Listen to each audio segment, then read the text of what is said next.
तो दोस्तों लप्पू और भगोड़ी को लेके बहुत सारे लोगों ने ऐसे ऐसे ताने दिए हैं कि कुछ लोगों को यहाँ पे जवाब अगर नहीं दिया जाए ना, इन लोगों की अम्मा ऊपर चली जाएगी। तो आज बात करते हैं फर्स्ट बात की, क्योंकि मुझे थोड़े कमेंट याद रहते हैं, बीच बीच में भूल जाती हूँ। और सॉरी, मैं दूसरे फ़ोन का यूज़ नहीं करती, तो इसलिए मैं इसी फ़ोन पे वीडियो बना रही हूँ, इसी में कमेंट हैं और मैं आपको नहीं दिखा सकती।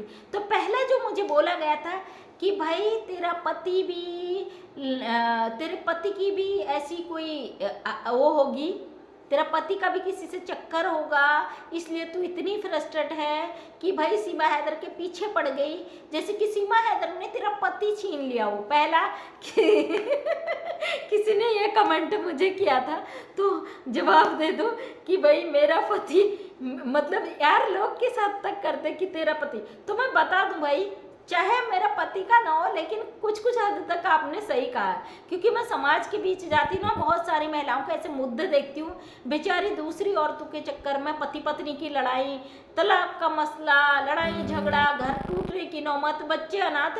मैंने कई ऐसे केस देखे हैं जिनको लेकर हमें महिला हेल्पलाइन जाना पड़ता है, जिनको लेकर हमें कोर्ट में जाना पड़ता है। कहीं ना कहीं वो चीज़ें जो हम देखते हैं ना, हमारे दिल में घर तो करती है। वो आपकी बात से मैं एग्री हूँ।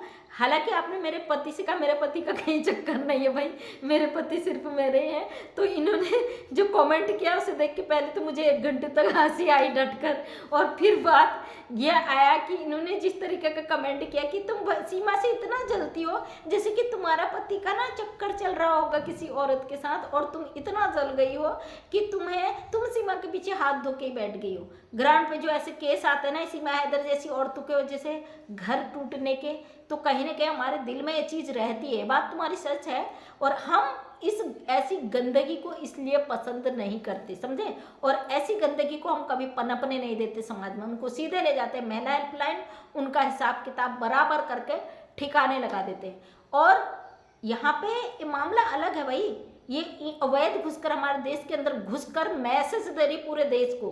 सोचिए ना, जब हम समाज में लोगों को नहीं छोड़ते, जो गलत करते, किसी का घर तोड़ते हैं, किसी के बच्चों का घर बर्बाद कर देते हैं, किसी औरत की जिंदगी बर्बाद करते, जब हम उनको नहीं छोड़ते, कानूनी तरीके से लपेट देते हैं अच्छी तरीके से। चलो एक बात बताई देती हूँ।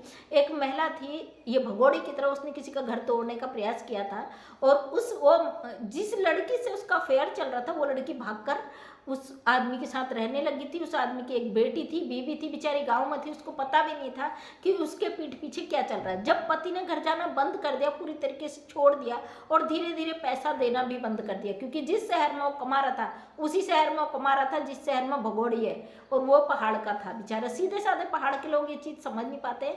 तो औरत को लगा कि इतने समय से घर आना ही छोड़ दिया, और धीरे धीरे उसने खर्चा देना भी बंद कर दिया। तो औरत ने अपने किसी रिश्तेदार को भेजा, क्योंकि गांव की जो औरतें हैं ना सीधी सादी, आज से कुछ साल पहले की बात है, लगभग 14-15 साल पहले की बात है। तो महिला ने किसी को भेजा, और पता चला वहाँ तो बंदा दूसरी ही लड़की रख के बैठा है। फिर उसने यहाँ से केस किया, और महिला हेल्पलाइन में जब उनको बुलाया गया तो 2 चीज़ें डिसाइड हुई। या तो पति उस लड़की को छोड़कर उस महिला को रखेगा, अपनी पत्नी को रखेगा, उसके खर्चे उठाएगा, या फिर उसको जेल डाल दिया जाएगा, दोनों को। फाइनली उस लड़की को छोड़कर उस महिला को अपनाना पड़ा, अपनी पत्नी को घर वापसी करनी पड़ी। तो इस तरीके के केस जब हमारे सामने आते हैं ना, तो हमें सीमा हैदर को देख के भी याद आता है। ये बात आपकी हकीकत है, बिल्कुल सही है, और हम क्यों बर्दाश्त करें भाई। दूसरा एक कमेंट आया था कि सचिन जैसा तो आप कभी नहीं, मतलब सचिन सनातनी भाई, पाकिस्तान से एक औरत को लाके सनातनी बना दिया, वैसे तो आप जिंदगी में कभी नहीं बन पाओगे, आप जलते रहोगे। तो बेटा, भले ही तुम्हारी सोच कैसी हो, हमारी सोच सिर्फ एक है कि हमारे देश का ना सबसे बड़ा गद्दार लप्पू है, और सबसे पहले अगर सजा मिलनी चाहिए तो ये लप्पू को मिलनी चाहिए, क्योंकि ये वो गद्दार है जिसने एक पाकिस्तानी औरत को, 4 बच्चों को भारत में अवैध तरीके से घुसाने की जरूरत की है। जानते हो ना ज्योति मल्होत्रा वाला केस में क्या हुआ है? ज्योति मल्होत्रा जेल में है, तमाम तरीके की जांच हो रही है, जांच पड़ताल हो रही है, पूछताछ हो रही है, पुलिस की कस्टडी में है। तो जब हमारे देश की बेटी इस तरीके के रास्ते दिखाते हुए पाकिस्तानियों के संपर्क में तमाम चीज़ें आती तो जेल में डाल दी जाती है। तो ये लप्पू क्या भारत का नहीं है? इसने भी तो 4 को घुसाने की कोशिश की है ना, भारत कोशिश की, वो घुसा के ले आया अपने घर में, अपनी बीवी बना के, लगातार हमारे कानून के साथ खिलवाड़ कर रहा है। तो चिंता ना करें, जो तुम कहते हो कि ऐसे तो जिंदगी में नहीं बन पाओगे, बिल्कुल नहीं। हम नहीं चाहते जिंदगी में कोई दूसरा बंदा ऐसा बने, हमारी तो बात छोड़िए, हम तो ऐसा बन ही नहीं सकते। तो हम नहीं चाहते हमारे देश का कोई भी बच्चा इस लप्पू की तरह हमारे देश से गद्दारी करे, और इस लप्पू को ऐसी सजा मिलनी चाहिए कि जिंदगी में कोई दूसरा ऐसी जरूरत भी नहीं कर सके।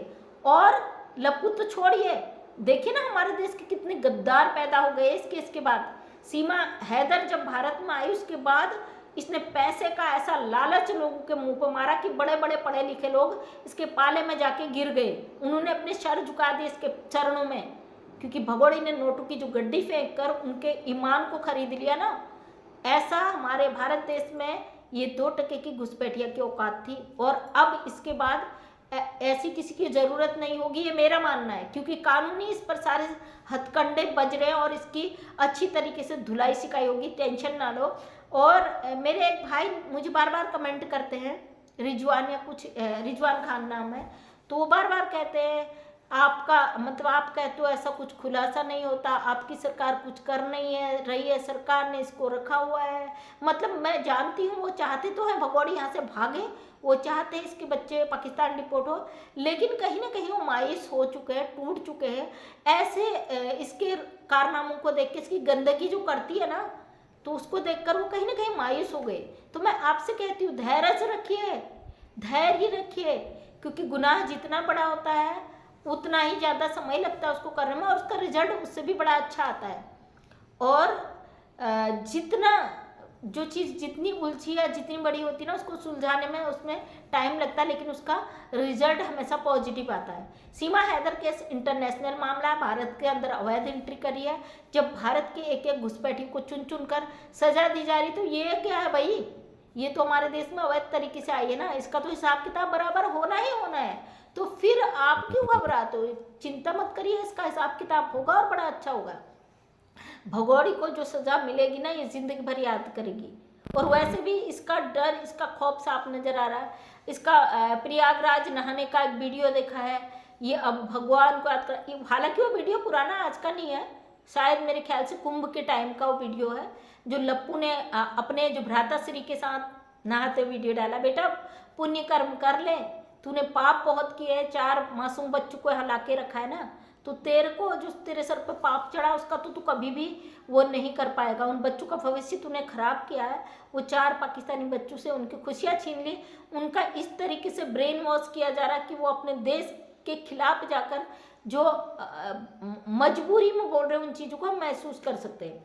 हालांकि जानते हैं उसका बाप उसकी माँ सब अपना अपना फ़ायदा देख रहे हैं, उन बच्चों से किसी का कोई लेना देना नहीं। तो भाई हम तो अपने देश की चिंता करेंगे ना, क्योंकि ये गद्दार हमारे देश में बैठी है उन 4 सपोलों को लेके। आने वाले समय में जिस तरीके की परवरिश उनको दी जा रही है, जिस तरीके से भारत में रखा जा रहा है, जो गंदगी वो देख रहे हैं अपने माँ के द्वारा और एक अवैध रिश्ते में रह रहे लप्पू के साथ, तो उसका असर कहीं ना कहीं भारत देश पे तो पड़ना ही है ना।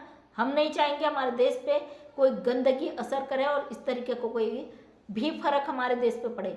सचिन मीना का पूरा परिवार गद्दार है, और सबसे बड़े गद्दार जिन लोगों ने इस अवैध घुसपैठी को यहाँ रखकर भारत के अंदर गंदगी फैला रखी, इन सबको चुन चुन कर सजा देना बहुत ज़रूरी है, क्योंकि ये ऐसे सांप है, 2 मुंह वाले सांप जो दोनों तरफ से डसने का ही काम करते हैं। इन सबको उठाकर भारत से बाहर फेंकना बहुत जरूरी है। हमारे भारत की सभ्यता संस्कृति पे किसी भी प्रकार का असर नहीं पड़ना चाहिए।